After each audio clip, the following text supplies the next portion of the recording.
pour vous informer. Midi 15, c'est l'heure du journal et voici les titres. Au sommaire de cette édition, plus d'une dizaine de véhicules immobilisés, des villages entiers sous les eaux. C'est à cause des fortes pluies qui se sont abattues à Kédougou, mais aussi de la montée des eaux de la Falémé. Et pendant ce temps, l'aide de l'État est attendue d'urgence par les populations victimes des montées des eaux de la Falémé et du fleuve Sénégal. Dans la région de Kédougou, il y a une petite amélioration. Les éclairages de Magaï Gaï sur le rapport du Fonds monétaire international sur le Sénégal. D'après l'économiste international, il faut relativiser les rapports de l'institution de Bretton Woods qui n'apportent rien de concret à des gouvernements responsables. En outre, notre interlocuteur affirme que le FMI confirme les autorités actuelles. En Casamance, des propriétaires fonciers de la commune de Koubalan s'opposent au projet de construction d'une université par l'ICAO. Ils demandent au président de la République et à son premier ministre d'intervenir dans ce dossier. Dans l'actualité internationale, soupçon d'ingérence étrangère, l'influenceur anti-occidental Kémy Séba, relâché sans poursuite à Paris. Dans l'actualité des sports en lutte, le successeur de Birassène à la tête du CNG est connu. Il s'agit bien de Malick Ngom. Et puis à Saint-Louis, Saint-Louis qui demande des infrastructures sportives. La page des sports avec Mohamed Kandji. Mesdames, Messieurs, bonjour et bienvenue sur e-Radio. C'est la première radiovision du Sénégal. Le journal avec Antoine Diouf. Plus d'une dizaine de véhicules sont immobilisés, des villages entiers sous les eaux suite aux fortes pluies enregistrées dans la région de Kédougou et à cause de la montée des eaux de la Falémé. Les chauffeurs qui empruntent l'axe Dakar-Bamako interpellent les autorités. Le point avec notre correspondant permanent à Kédougou, Ibrahima Souri Kalloga. Après les fortes pluies enregistrées ces derniers jours dans la région de Kédougou, une partie du département de Saraya est coupée du reste du pays. Des localités entières sous les eaux, des véhicules bloqués sur l'axe Saraya-Sayon-Soutou, sur le corridor Dakar-Bamako, Salif Thiam et l'un des chauffeurs. Depuis une semaine, nous sommes bloqués sur l'axe Saraya-Sayon-Soutou. La route est impraticable. Les véhicules sont bloqués ici. Mam Tchernoba, un autre chauffeur, nous raconte les difficultés auxquelles ils sont confrontés depuis une semaine. On est vraiment fatigué. Ce tronçon est impraticable. On a de bons véhicules. Les véhicules sont immobilisés. Ici, d'ici Saraya, c'est loin. Nous peinons même à avoir de quoi manger. Ces chauffeurs interpellent le président de la République, Bassirou Diomaye Faye.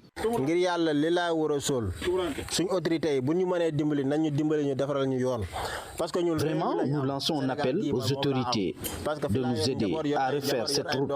Nous sommes des Sénégalais, nous n'empruntons pas les pirogues pour aller, nous préférons travailler ici. Président de la République, Diomaye Faye, nous vous demandons de nous refaire cette route.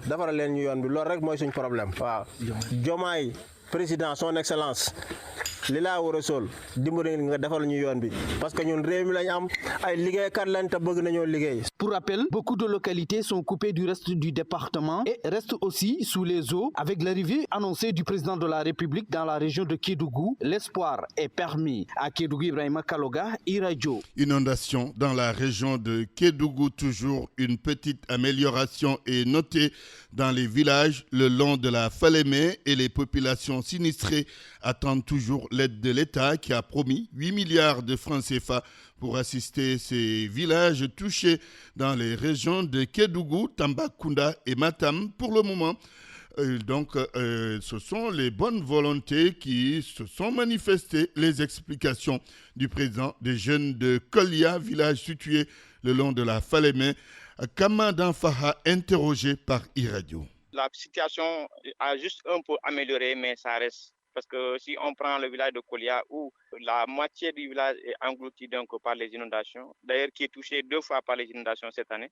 Ce n'est pas Koulia seulement, donc on peut compter Wansangaran, on peut compter Sanchutu et Sansamba jusqu'à Madina. Donc tous ces villages qui se trouvent le long de la Falémé donc sont fortement touchés cette année donc par les inondations. Et la deuxième inondation a été amplifiée donc par le fait qu'on a ouvert les vannes au niveau du barrage de Manantali donc au Mali. Donc c'est ce qui a amplifié. Donc avec cette inondation, les maisons sont emportées, donc les concessions, les champs agricoles et les lieux de travail. Donc ce qui fait qu'actuellement donc c'est un peu difficile, ça devient dur du côté de la population le long de la Falémé. Pour l'instant, on n'a pas senti l'aide de l'État d'abord, mais quand même les collectivités locales telles que le maire de Bembou nous a amené pour le village de Kolia des sacs de 25 kilos. Donc c'est juste ça qu'on a eu d'abord. Avec le projet Afrigol qui est là aussi, qui nous ont donné 10 sacs de riz. On était même obligé d'ouvrir le sac et les poser par kilo donc pour distribuer aux populations. Donc ce qui fait que c'est minime. En tout cas pour l'instant, nous on n'a pas encore vu d'aide du côté de l'État. Donc on ne nous a pas encore informé pour dire qu'il y a éventuellement une aide qui est prévue pour les sinistrés. Si ça passe dans les voies normales et que les populations reçoivent ces 8 milliards, je pense que là ça pourra faire quelque chose donc pour les populations. Dans le nord du pays, des habitants du village de Beli Diallo ont quitté leur maison envahie par les eaux du fleuve Sénégal. Ils se sont regroupés en attendant donc l'installation de tentes, mais aussi l'aide de l'État. Un accident est survenu ce matin donc à Kaolack, au quartier Parcelles Asseni, sur la route nationale, la RN1, donc près de la gouvernance de véhicules. Un taxi et un transport en commun sont entrés en collision. Le bilan provisoire fait 9 blessés, dont 2 graves. Dès lors, ils sont acheminés donc à l'hôpital régional El Hadj Ibrahima Niass de Kaolack. Il est midi, passé de 7 minutes. E-Radio, c'est l'information certifiée. À Kaolack, vous nous suivez sur la 103.6.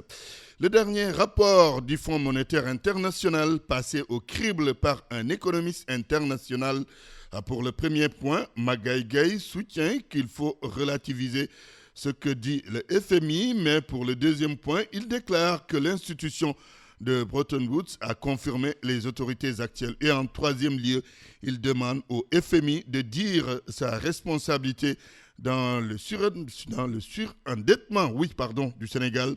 Les propos de Magaye Gaye sur e-Radio. Il faut apprendre à relativiser des rapports du FMI sans grand intérêt pour les gouvernements responsables. Parmi les recommandations du FMI figure une meilleure mobilisation des recettes fiscales et la réduction des exonérations fiscales. Le FMI insiste également sur la nécessité de supprimer progressivement les subventions énergétiques et les transferts non essentiels. C'est du déjà entendu. Le FMI nous parle de manque de recettes fiscales. Comment pouvait-il en être autrement, puisque les investissements financés au cours des 5 dernières années n'étaient pas pertinents, encore moins rentables économiquement et financièrement? Si les projets étaient viables, ils auraient pu générer des recettes fiscales supplémentaires. Le FMI dit aussi que les dépenses publiques, particulièrement celles relatives aux investissements, continuent de croître de manière significative. L'institution ne réalise-t-elle pas que ces dépenses d'investissement qui augmentent, bien au contraire, constituent une bonne chose pour l'économie? En tout état de cause, il faut relativiser, à mon avis, ces rapports du FMI et éviter de perdre beaucoup de temps dessus, puisqu'ils n'apportent rien de concret à des gouvernements responsables. La deuxième leçon que j'en tire, c'est que le FMI semble confirmer pour le moment les autorités actuelles. Le troisième enseignement me paraît le plus important. La seule chose qui nous paraît aujourd'hui pertinente, c'est que le FMI réponde aux nombreux griefs portés sur lui quant à une possible responsabilité de ses équipes dans cette situation délicate du Sénégal. C'est tout le sens d'ailleurs du courrier que j'ai personnellement adressé au président du conseil d'administration de l'institution le 30 septembre dernier et sur lequel j'attends toujours une suite. À l'instant, Magaye Gaye, économiste international, la déléguée générale de la DER/FJ, était en tournée dans la région de Kaolack, mais également à Fatick. Aïda Mbodj a visité les antennes de Gossas, Nioro et Nguinguinéo.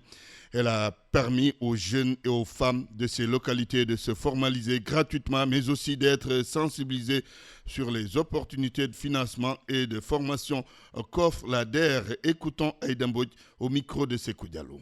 Il s'agit de territorialiser les actions des pouvoirs publics, particulièrement de la DER. Évidemment, nous avons adopté de nouveaux paradigmes pour rapprocher l'ADER des populations, des bénéficiaires en particulier. Ici, on est dans l'espace de créativité de Nioro. Et c'est un espace qui offre plusieurs apprentissages, notamment l'initiation à l'informatique. Comme vous le savez, c'est indispensable, tout est informatisé. Mais aussi, il y a l'apprentissage de la broderie, l'apprentissage du montage de vidéos, il y a la sérigraphie.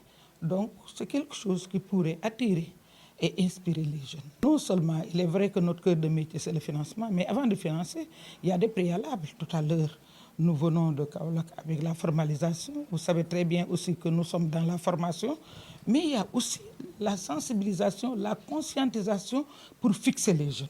Le nanocrédit, on y est. Le seul problème, c'est que ça commence à cumuler des créances. Et nous venons aujourd'hui de discuter, tout à l'heure, de la solution. Parce que la solution, c'est cette nouvelle approche de gestion de proximité.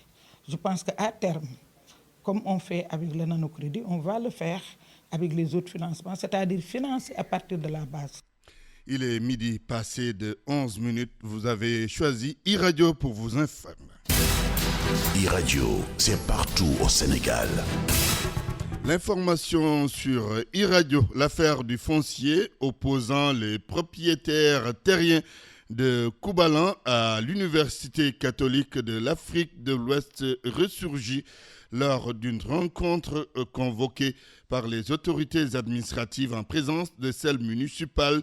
Le projet de construction d'une université dans cette commune de Ziguinchor a été réévalué et cela n'a pas manqué de raviver la tension chez les populations locales qui accusent les promoteurs du projet d'expropriation foncière.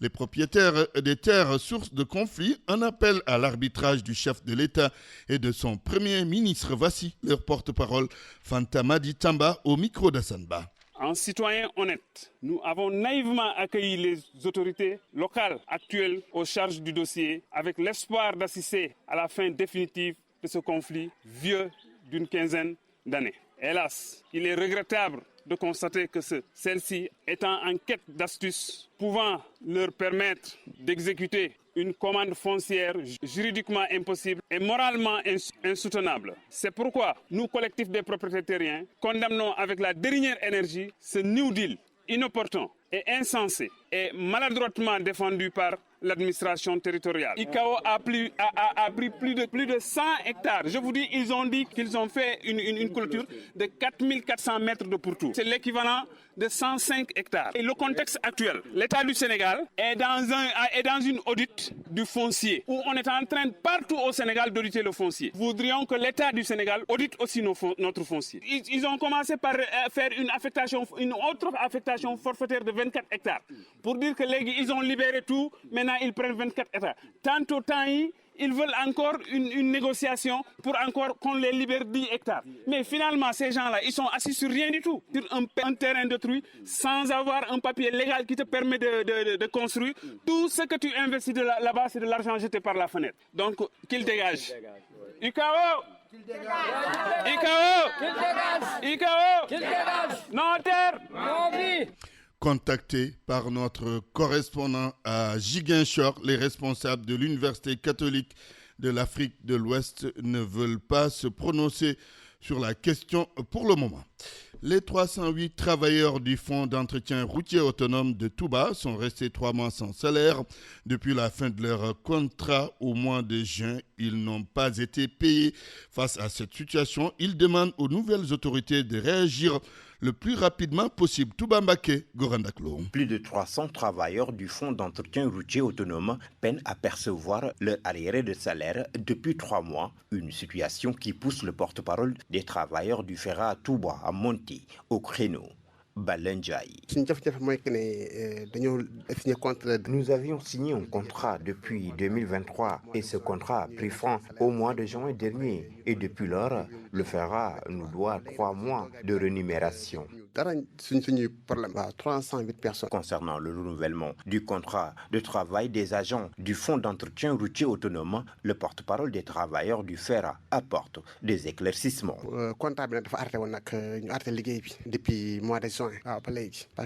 Depuis le mois de juin passé, nous ne travaillons plus et il y a des soutiens de famille qui n'ont plus de revenus et c'est triste de les voir se débrouiller au quotidien. Ainsi, Balenjaï et ses camarades invitent les nouvelles autorités à réagir face à leur situation.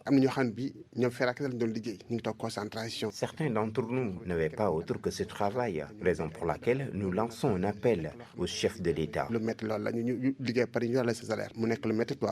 3 mois sans salaire, c'est ce que déplorent les travailleurs du FERA à Touba qui, malgré la promesse des autorités, n'ont pas encore touché leur mensualité. Touba, Gorondaklo, iRadio. iRadio, c'est l'international. À la présentation, Sophia Ba, bonjour. Bonjour Antoine Diouf et bonjour à tous. Nous en parlions dans les titres. Il s'agit de l'affaire Kémy Séba. Il a été finalement relâché. Oui, l'information a été donnée par le parquet de Paris ce matin. Sa garde à vue à la Direction générale de la sécurité intérieure avait débuté lundi après-midi et a été levée hier mercredi en fin de journée. Selon le ministère public français, les investigations sur l'infraction d'ingérence étrangère se poursuivent dans le cadre de l'enquête préliminaire. Pour rappel, Kémy Séba était en France pour rencontrer des opposants politiques béninois lorsqu'il s'est fait interpeller. Au Nigeria, des funérailles de masse ont été organisées pour les victimes du camion citerne qui a explosé. Des responsables du gouvernement local ont d'ailleurs participé à cette cérémonie dans le nord du Nigeria pour rendre hommage aux plus de 140 victimes de cette explosion tragique. Pour rappel, l'accident s'est produit à minuit lorsque le conducteur a perdu le contrôle de son camion citerne sur une autoroute. Les services d'urgence rapportent que les habitants, dans une quête désespérée pour survivre, se sont précipités pour ramasser le carburant, ce qui a déclenché un incendie énorme. La tragédie a remis au goût du jour les préoccupations croissantes concernant la sécurité routière au Nigeria, où un autre accident similaire a fait 48 morts en septembre dernier. La mise en œuvre des mesures de sécurité et des règles de circulation est plus que jamais au cœur des débats dans tout le pays. On poursuit cette page internationale, Sophia Ba, avec donc une enquête en Centrafrique qui révèle que les viols et agressions sexuelles par les soldats de la MINUSMA continuent. Oui, et ce malgré les systèmes de prévention et de réponse qui avaient été mis en place depuis 2015, après les premiers scandales où les casques bleus des forces onusiennes en Centrafrique avaient été accusés d'exploitation et d'abus sexuels. Le récit explicatif de Ndiogu Faye. Malgré les efforts déployés après les accusations d'abus sexuels contre les forces de la MINUSCA en 2015, les violences se poursuivent en Centrafrique. Une enquête du journal Le Monde et de New Humanitarian, publiée le 16 octobre, a révélé que ces abus, souvent passés sous silence, continuent d'affecter les victimes. 19 femmes ont témoigné des violences subies et certaines ont dû fuir leur famille à cause du stigmatisme et du traumatisme subi. Faute de communication et de confiance envers les autorités, beaucoup de victimes ont peur de porter plainte. La MINUSCA, de son côté, a affirmé avoir mis en place des mesures comme des numéros d'assistance et des campagnes de sensibilisation. Mais selon l'enquête, ces initiatives sont largement méconnues. Depuis 2015, plus de 730 cas d'abus sexuels impliquant des soldats de la MINUSCA ont été signalés en Centrafrique. C'était donc le récit de Ndiogu Faye. Situation au Proche-Orient, l'Égypte et l'Espagne appellent à un cessez-le-feu à Gaza et au Liban. Face à l'escalade des violences, les deux pays exhortent les parties en conflit à suspendre les hostilités et à trouver des solutions diplomatiques pour éviter une détérioration supplémentaire de la situation humanitaire. Et selon le ministre égyptien des Affaires étrangères, Badra Abdel-Lati, une résolution du conflit passe d'abord par la reconnaissance d'un État palestinien. Par ailleurs, le chef de l'agence de l'ONU pour les réfugiés, Filippo Grandi, Kandji avait souligné en début de semaine l'urgence de cesser le feu au Liban et à Gaza afin d'éviter un conflit régional plus vaste aux conséquences mondiales. La journée internationale pour l'élimination de la pauvreté est célébrée aujourd'hui comme chaque année. Oui, et cette célébration remonte au 17 octobre 1987. Ce jour-là, une centaine de milliers de personnes se sont rassemblées au palais de Trocadéro à Paris, où l'Assemblée générale des Nations unies avait adopté en 1948 la Déclaration universelle des droits de l'homme. Ce rassemblement était destiné à rendre hommage aux victimes de l'extrême pauvreté, de la violence et de la faim. En 2024, l'Agence de l'ONU pour le développement révèle dans son rapport annuel le plus récent que plus d'1 milliard de personnes dans le monde souffrent de pauvreté aiguë. Dans ce rapport, ce taux est 3 fois plus élevé dans les pays en guerre. Et voilà qui met fin à cette page internationale du jour, Antoine Diouf. Merci Sophia Ba. Le journal des sports de e-Radio vous est offert par la LONASE et 1xBet.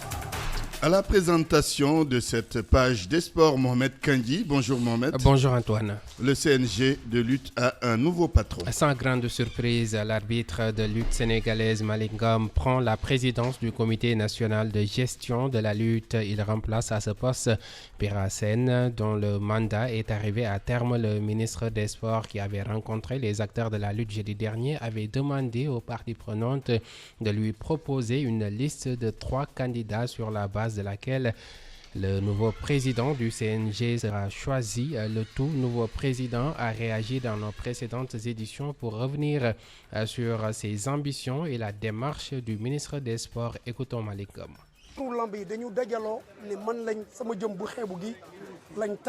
Les acteurs principaux de la lutte ont choisi ma modeste personne comme candidat à la présidence du CNG. Je le remercie et c'est des grandes responsabilités à assumer. Mais pour la réussite de la lutte, une seule personne ne peut pas porter le combat. On doit tous ensemble œuvrer pour changer l'image de la lutte sénégalaise, apporter les réformes nécessaires. Je salue également la démarche du ministre des Sports parce que c'est la première fois qu'on nous laisse, nous acteurs de la lutte, choisir le candidat, même si le dernier mot revient à la tutelle. La présidence du CNG est du bénévolat, donc je ne comprends pas pourquoi autant de querelles.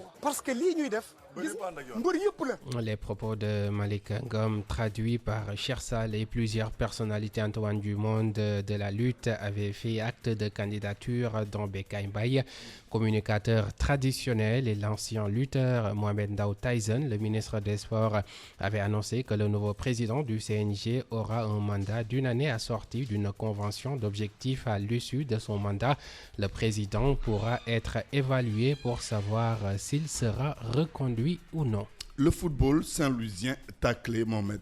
Il souffre d'un manque criard d'infrastructures après la fermeture du stade Maître Babacar Seye en 2015. Le stade Mawade Wade n'a pas été homologué à cause de la mauvaise qualité de la pelouse. La Linguère va désormais jouer ses matchs à Kébémer. Voyons tout cela avec notre correspondant à la vieille ville, Momar Alisnian. C'est un sentiment de désarroi qui anime les acteurs du football saint-louisien après la décision de la Ligue sénégalaise de football professionnel de ne pas homologuer le stade Mawade Wade. Une situation qui a pour conséquence de voir l'équipe de la capitale du Nord aller recevoir Diamono de Fatigue à Kébémer pour le compte de la première journée de Ligue 1. Beaucoup d'observateurs indexent les autorités qui n'ont pas su prendre les mesures idoines pour doter les régions d'infrastructures adéquates. Certains se demandent même où sont passées les retombées de la Coupe d'Afrique des Nations qui aurait pu servir à mettre en place des infrastructures sportives dignes de ce nom dans les régions intérieures du pays. Depuis 10 ans, la pelouse du stade Maître Mawade Wade est plus que fréquentée par plus de 200 associations sportives et culturelles pour le compte des Navétanes, ce qui a conduit à cette situation lamentable. Les autorités sont interpellées pour prendre en charge cette demande plus qu'importante. Malgré les efforts consentis par le nouveau président de la Ligue de Saint-Louis qui a doté l'équipe d'un bus flambant neuf et d'un siège, le football saint-louisien est aujourd'hui sous perfusion et menacé. La fermeture du stade Maître Babacar Seye en octobre 2015, à cela s'ajoute cette situation de non-homologation du stade Mawade Wade pose un sérieux problème au football saint-louisien. Saint-Louis, e-Radio, Momar Alisnian. Un Sénégalais parmi les 10 joueurs les mieux payés en 2020. 2024. Et oui, Antoine, le site spécialisé Forbes a dévoilé ce matin son classement traditionnel des 10 footballeurs les mieux payés de l'année. Deux seuls Africains figurent sur cette liste. Il s'agit de Mohamed Salah de Liverpool et bien sûr Sadio Mané de Al Nassr. L'Égyptien et le Sénégalais sont respectivement 8e et 9e devant le milieu belge de Manchester City, Kevin De Bruyne. Salah a touché près de 49 millions d'euros, soit plus de 31 milliards de francs CFA en 2024, à savoir plus de 20 milliards de salaires et 10 milliards tirés de contrats publicitaires. Il devance de près de 700 millions de francs CFA le numéro 10 des Lions aux émoluments plus importants, 28 milliards, mais largement distancé par le Pharaon en termes de revenus sponsoring. Le Niancho ne touche que environ 2 milliards de francs CFA. L'équipier de Sadio Mané de Al Nassr, Cristiano Ronaldo, reste le joueur le plus cher cette année avec au compteur plus de 172 milliards de francs CFA. Il est suivi par Lionel Messi, Antoine Diouf. Le CIO est à Dakar. Le président du Comité international olympique anime une conférence de presse conjointe avec Mamadou Diagne Ndiaye, président du Comité national olympique et sportif sénégalais. La rencontre avec les journalistes porte sur les Jeux olympiques de la jeunesse Dakar 2026. Ndiogou Faye suit la rencontre pour nous.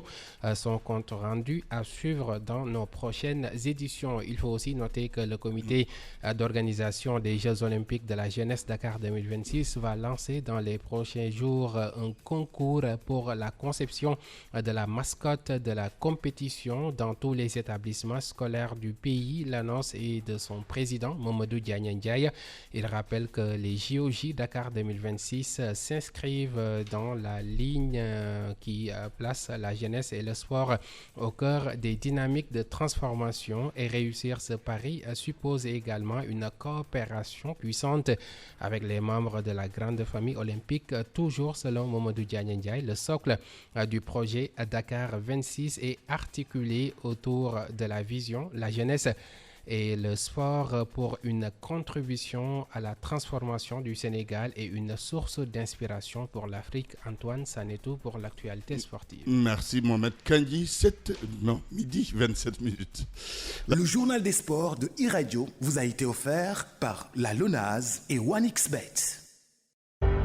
iRadio, la revue de presse. KPay, envoi et réception d'argent, paiement de factures. KPay vous offre la revue de presse 1xBet. Pariez et gagnez. Rendez-vous sur www.1xbet.sn. 1xBet vous offre la revue de presse. Alba Trading, le spécialiste de la décoration, du mobilier et matériel de bureau. www.albatrading.sn. Alba Trading vous offre la revue de presse. Touba Quincaillerie Générale, Cité Cœur d'Amel Extension, rond-point 26 Parcelles Assainies. Représentant exclusif de la marque Colorado, TQG 33 879 28 28 vous offre la revue de presse. Let's Go Logistique, spécialiste en livraison de colis et marchandises, groupage et entreposage, 33 842 92 93 ou le 77 283 17 17 vous offre la revue de presse. La presse du jour passée en revue par Mohamed Kandji. Des chiffres et des lettres dans les différents quotidiens du jour. BSB nous livre les notes du FMI. Le journal rapporte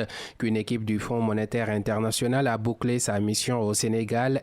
Cette équipe a salué le rapport de l'inspection générale des finances sur les finances publiques et la volonté des nouvelles autorités en faveur d'une transparence budgétaire en attendant la certification des chiffres par la Cour des comptes. Le FMI a en outre réitéré l'environnement difficile et les signes de tension accrue dans l'exécution du budget. Le quotidien du groupe Immedia Invest résume l'essentiel de ce qui a été dit en 3.1. Le déficit budgétaire et la dette de 2019 à 2023 plus élevés que les chiffres rapportés. 2. Le FMI attend la certification de la Cour des comptes. Et 3. Le Fonds monétaire international prédit un environnement difficile et des signes de tension accrue sur le budget. Pour le Témoin, le FMI conforte son co et désavoue l'ancien président de la République Macky Sall. Sud Quotidien, dans la même veine, annonce que le Fonds monétaire international conforte l'inspection générale des finances et exige des mesures radicales. Critique se lance et crie, le FMI tient le Sénégal au collet. Le journal rapporte que si le pays patauge dans un environnement difficile, le Sénégal est dans l'obligation de placer la dette publique sur une trajectoire décroissante, d'assurer la viabilité des finances publiques et une bonne exécution de la loi de finances 2025 et pour favoriser la discipline budgétaire et renforcer la confiance dans la gouvernance publique, ajoute le journal, le pays doit réussir un modèle de croissance plus inclusif tiré par le secteur privé. Le journal Le Quotidien nous parle d'un FMI pessimiste face à la situation économique et financière du Sénégal, une situation avec des dépenses élevées et un déficit budgétaire qui devrait dépasser 7,5% du PIB. En tous les cas, la situation du pays est difficile. Walf Quotidien parle d'un front social en ébullition et cite quelques secteurs tels que la santé, l'éducation, les finances publiques et les collectivités territoriales. Le Soleil pointe ses rayons sur les lâchers d'eau du barrage de Malentani. Selon l'Asr de Anne, ça a lâché ou ça a cassé. Le Soleil donne la parole à un expert hydraulique qui explique que les inondations sont un moindre mal comparé à la catastrophe que l'éclatement du barrage aurait causé. Pendant ce temps, l'observateur alerte sur une urgence humanitaire à Bakel. Le quotidien du groupe Futur Média, qui a fait une immersion au cœur des inondations avec les maires de Balou et Diawara, parle de plus de 35 000 personnes coupées du reste du pays. Réumi Quotidien, pour sa part, rapporte des populations en situation de catastrophe. D'après le journal, à Bakel, des villages sont restés 3 jours dans le noir et sans eau. La jeunesse soninké dénonce dans les colonnes de Réumi Quotidien l'indifférence des autorités. Pendant ce temps, le chef de l'État, Bassirou Diomaye Diakhar Faye, est attendu à Kédougou les 18 et 19 octobre. Il ne va pas y aller les mains vides. L'AS nous apprend que l'État va dégager 8 milliards de francs CFA pour les sinistrés. Celui qui a besoin de beaucoup de milliards, c'est Ousmane Sonko, la tête de liste de PASTEF pour les législatives du 17 novembre prochain, cherche déjà les fonds pour le financement de sa campagne. Le patriote en chef fixe 1 million au moins aux cadres nommés ou élus, informe Besbi le jour.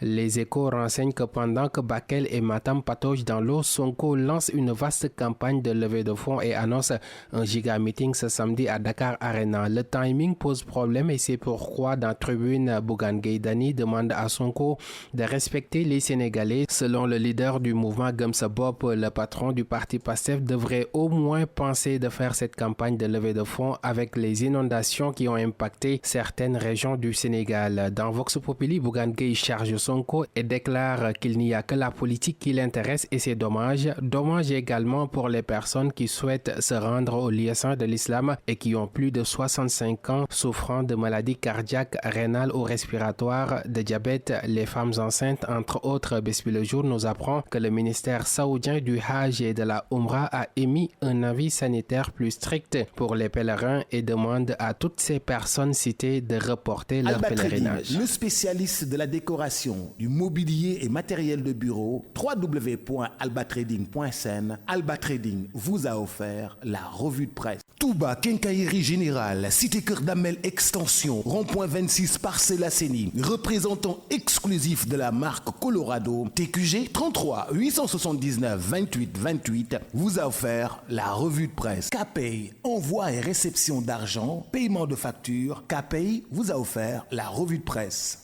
OneXBet, parier et gagner. Rendez-vous sur www.onexbet.sn. OneXBet vous a offert la revue de presse. Let's Go Logistique, spécialiste en livraison de colis et marchandises, groupage et entreposage, 33 842 92 93 ou le 77 283 17 17 vous a offert la revue de presse.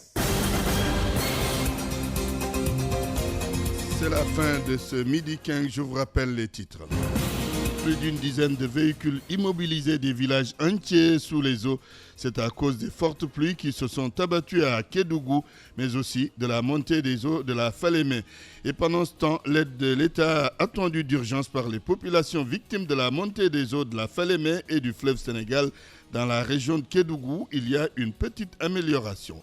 Les éclairages de Magaï Gaye sur le rapport du Fonds monétaire international sur le Sénégal. D'après l'économiste international, il faut relativiser les rapports de l'institution de Bretton Woods qui n'apportent rien de concret à des gouvernements responsables. En outre, notre interlocuteur affirme que le FMI confirme les autorités actuelles. En Casamance, des propriétaires terriens de la commune de Koubalan s'oppose au projet de construction d'une université par l'UCAO. Il demande au président de la République et à son premier ministre d'intervenir dans ce dossier. Journal présenté par Antoine Diouf à la technique, Ousseynou Ndiaye à la production, Maxime Sen. 13h, vous avez rendez-vous avec Aminata Kor pour la grande édition en Wolof. Restez en compagnie des programmes d'e-radio et merci à toute la rédaction.